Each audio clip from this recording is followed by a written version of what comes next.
الحمد لله والصلاة والسلام على سيدنا محمد المصطفى وعلى آله وأصحابه أجمعين أما بعد. السلام عليكم ورحمة الله تعالى وبركاته. Hacı, dedi bir şey bitsin yani şavarım. Şalıcı bitsin tanımıyorum.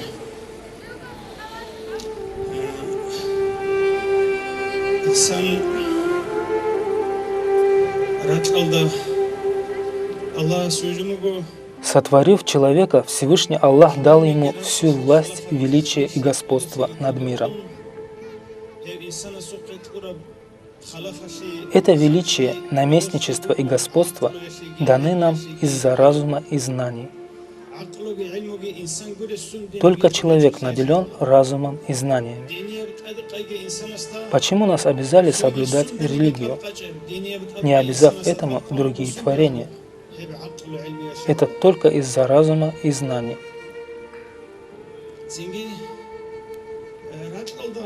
Хотя тело человека сотворено из элементов земли, однако религия, власть и господство, разум и знание – это небесные качества, ниспосланные нам Аллахом. Это божественное ниспослание называют нуром Аллаха. Нур – это не лампа, которая светит. Нур для человека – это разум и знания, сокрытые в сердце. Они и есть ниспосланный с небес свет Аллаха. Сердце, лишенное разума и знаний, будет слепым, темным, невежественным и ведомым страстями. Влекомое страстью, оно сделает все, что угодно.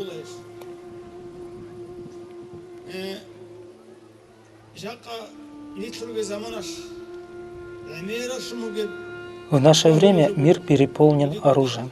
Есть такое, что стреляет в небе, есть стреляющее на земле и под водой.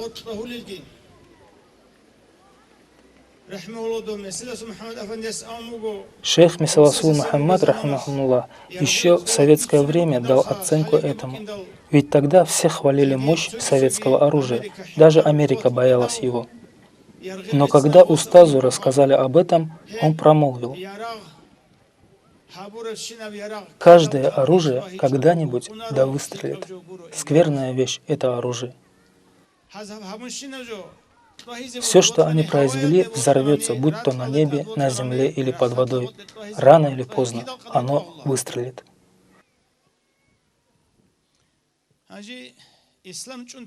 Пусть же эти выстрелы не будут во вред исламу или мусульманам.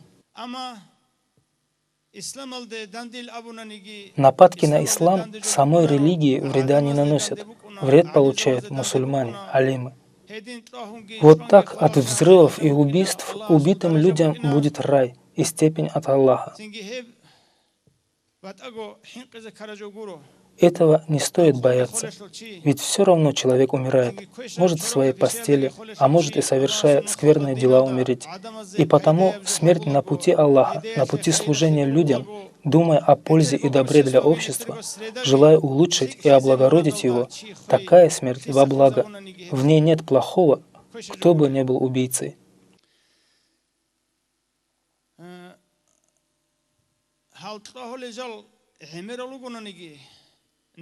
Хоть в мире много взрывчатки, но нам не этого следует бояться. Хуже самой мощной взрывчатки, хуже ядерной бомбы, оружие, сокрытое в сердце человека. Это ненависть и зависть.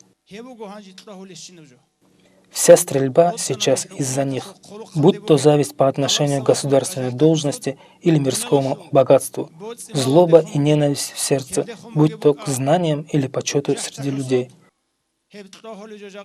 Все, что взрывается в мире, это ненависть и зависть. Я вам правду говорю. Не орудия стреляют, а злоба и зависть. Они взорвали и Саид Мухаммада, рахимахуллах. Они же взорвали и Куран Мухаммада. Но кто же обычно ненавидит нас и завидует нам? Это те, кто похожи на нас. Если человек хороший специалист, то ему завидуют обладающие такой же специальностью. Если займет руководящую должность в результате выборов, завидовать станут те, кто мог бы занять его должность. И среди алимов почет и уважение выказывают за знание, и лидерство получают по знанию, поскольку мирское знание относится к приходящему, тленному, а духовное знание намного выше и достойнее. И насколько выше степень и уважение, настолько больше и зависть к нему.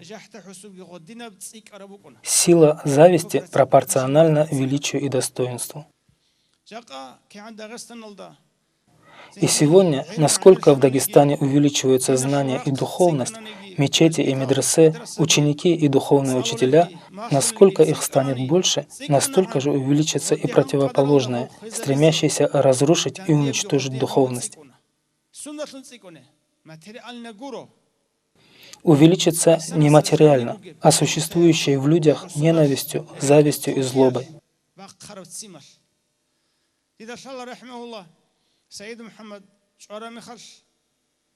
Я знаю, что когда убили Саид Мухаммада, некоторые из алимов говорили: «Умер от взрыва, как бандит». Почему они так сказали? Потому что сгорали от зависти к Саид Мухаммаду. Ведь к нему прислушивались люди. Он был талантлив и вел успешную работу. Те, кто имеет такие же знания, как он, стремились только к славе и деньгам, как могут не завидовать ему и не злорадствовать?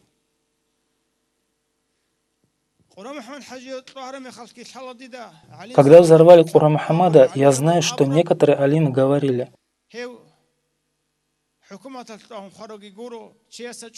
он умер не от рук наемных убийц, а от того, что возил в машине гранаты и оружие, якобы по своей же беспечности, случайно попав из автомата в бензобак или газовый баллон, сам стал виновником своей смерти. Такие глупости говорят, и в том нет, в общем-то, ничего удивительного. Кого же мы должны слушать и как узнать истину о человеке? Человека оценивают прежде всего по его делам, чем он занимался, каков его характер, каковы его помыслы, намерения, желания и требования.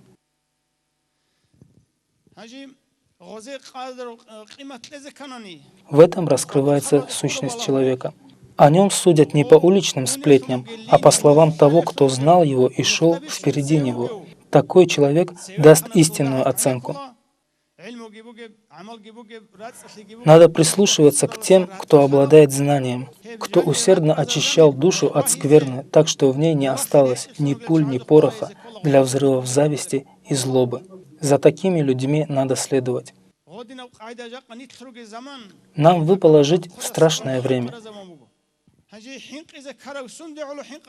Но чего же следует бояться?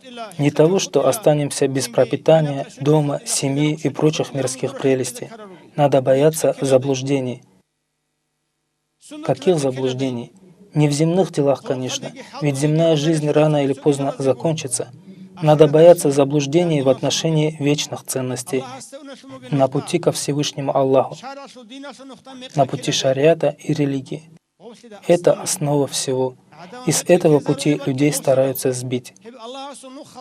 На этом пути Аллаха и чистых духовных знаний стоит шайтан, наше эго, наши пороки, зависть и ненависть.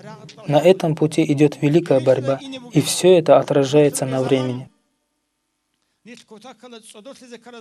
Наше время — это время, когда необходима особая осторожность. Нельзя слушать кого попало, случайных людей и обывателей.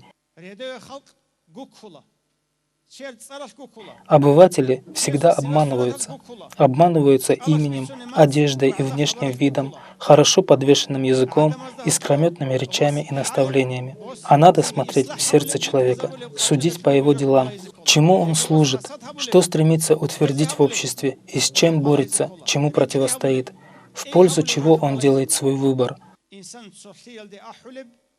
Тот, кто призывает людей к единству, призывает к дружбе и братству, кто не питает зависти и злобы к другим, достоин того, чтобы к его словам прислушались. Надо искать человека, лишенного зависти и ненависти. В Дагестане был человек, которого люди очень высокого уровня называли Гавсом, Кутбу. Гавс и Кутбу — это не орден или медаль, не звезды или полоски на погонах.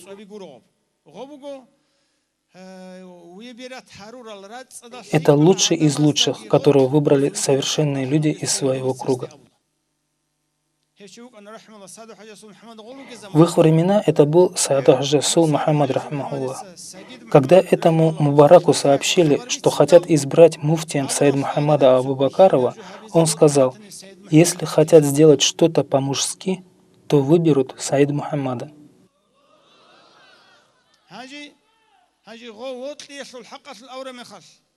Когда спросили о любви к нему, шейх ответил: «Я люблю Сайд Мухаммада не поверхностно.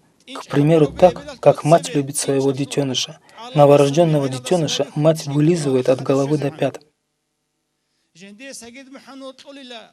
Я так люблю Сайд Мухаммада, что проглотил бы его от избытка чувств, а потом, вынув из своего нутра, облизал бы с головы до пят», — сказал шейх. Это и есть духовная любовь, не ради нации, родства или прочих причин. От того, что Сайд Мухаммад обладал великим талантом, энергией, красноречием и остротой в словах, у него было много завистников. Когда они злословили за спиной муфтия, Куран Мухаммад говорил: «Он является любимцем Сааду Хаджи Расул Мухаммада, о котором устаз сказал так-то и так-то». А когда Саад Расул Мухаммад ушел от нас, Куран Мухаммад говорил: «Он тот, о ком Сайд Афанди сказал так-то и так-то, кого поставил муфтием и кем доволен. Я не приму упреков в адрес Сайд Мухаммада. Мне хватает того, что им доволен устаз. И я буду выполнять веление того, кем доволен устаз, до самого конца моей жизни». Точно так же Куран Мухаммад говорил и о нынешнем муфтии, который сейчас перед нами, живой. И также себя вел по отношению к нему. «Мой устаз – мой духовный наставник. И пока есть муфтий, которым он доволен, я должен подчиняться этому муфтию и служить исламу. Я не создан для того, чтобы искать недостатки. Я не ищу недостатков устаза и человека, которого он надо мной поставил. И не изменю этому до конца своей жизни». Так говорил Куран Мухаммад. Честно говоря, скольких бы алимов я не знал, среди них не встретил такого же наивного, как Куран Мухаммад, который не завидует кому-то за то, что тот алим или абид, за то, что более приближен к устазу или в чем-то превзошел его самого.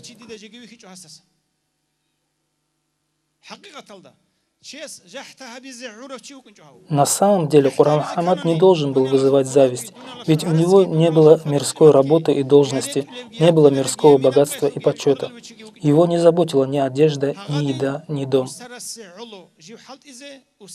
Вот так, работая ради устаза, будучи довольным тем, кем доволен устаз, соблюдая братство, единство и чистоту, он старался делать свои дела. Да укрепит нас Аллах на пути таких, на пути подобных им. И даже если нам не достичь такого уровня, пусть Аллах сделает нас навещающими их в ахирате. Но что касается зависти, она все равно возникает между людей.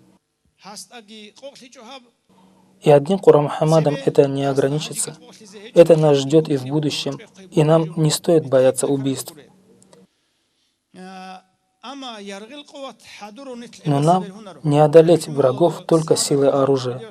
Сааду Хаджи Расул Мухаммад был единственным сыном своего отца, родившимся после 4 девочек. Совсем юным мальчиком он пошел без ведома отца в селение Асаб и купил пистолет. Опасаясь реакции отца, мальчик спрятал оружие у себя дома, в простом мешке. Но проницательно отец нашел пистолет и, вынув его, грозно спросил сына: «А ну, признавайся, чье это?» Сын ответил: «Поскольку у меня нет брата, чтобы не терпеть неприятности и обиды от людей, я купил его для защиты своей чести и достоинства. Я купил его не для убийства, а для самообороны», — сказал сын. Отец промолвил: «Ни ружье, ни пистолет не сохранят достоинства и чести. Достоинство и честь ты сохранишь, не делая другим того, чего не желаешь себе. Если не делать людям того, чего не желаешь себе, они тоже не сделают тебе того, чего ты не желаешь. Это сохранит нашу честь, достоинство и вероубеждение. Это для нас самое лучшее, и пистолет немедленно верни тому, у кого взял». Сегодня мы не должны хвататься за оружие и мстить убийцам за то, что они убили. Это не наш метод. Ислам к этому не призывает. Еще первое убийство между сыновьями пророка Адама, алейхиссалам, Кабилем и Хабилем, произошло из-за зависти. Из-за того, что была принята жертва Хабиля, ему позавидовал Кабиль. Он заявил, что не женится на сестре-близняшке Хабиля, а женится на своей сестре-близняшке, потому что она красивее и лучше. А когда ему объяснили, что так нельзя, он сказал Хабилю: «Я убью тебя, чтобы ты не женился на ней, и она достанется мне». Но Хабиль не ответил: «Я сам убью тебя, прежде чем ты сделаешь это», а лишь спросил брата: «В чем же моя вина? Ведь ты здесь не прав». По шариату нашего Аллаха нельзя жениться на своей сестре-близняшке, какой бы красивой она ни была. Поэтому ее беру в жены я. Это наш шариат. Родившаяся вместе со мной тебе близняшкой не является, поэтому ее отдают тебе, какой бы некрасивой она ни казалась. Это шариат Аллаха, и переча этому ты не прав. Что касается того, что твое жертвоприношение отвергли, а мое приняли, то как же могло быть иначе, когда в твоем сердце зависть и ненависть ко мне, и ты идешь против шариата? В этом ведь твоя вина, а не моя. За что же ты меня убьешь? Но даже если ты убьешь меня, я на тебя руки не подниму. Так сказал брату Хабиль. А если ты не откажешься от братоубийства, то, взяв на себя все мои грехи, пойдешь в ад, а я окажусь в раю. Я стану шахидом, а ты злодеем. Так сказал брат. И в наше время у нас, особенно у мюридов, должно быть такое правило. Давайте не будем завидовать другим и не станем делать им то, чего не желаем себе. Давайте не будем взрывать себя изнутри завистью и злобой. А внешний взрыв тела — это просто ерунда. Ведь тело и так пойдет на корм червям. Хоть взорви его, хоть сожги. Что тут такого? Чистая душа человека, в которой нет зависти и злобы, является свободной. Такая свободная душа пребудет в раю в общении с Аллахом. Это и есть счастье, к которому стремимся. Давайте искореним в себе зависть, укрепим единство и братство, наставляя людей и призывая к благому, направляя общество на истинный путь, созидая и облагораживая его, как делал Куран Мухаммад. Дай Аллах нам умереть на его пути. Вассаламу алейкум.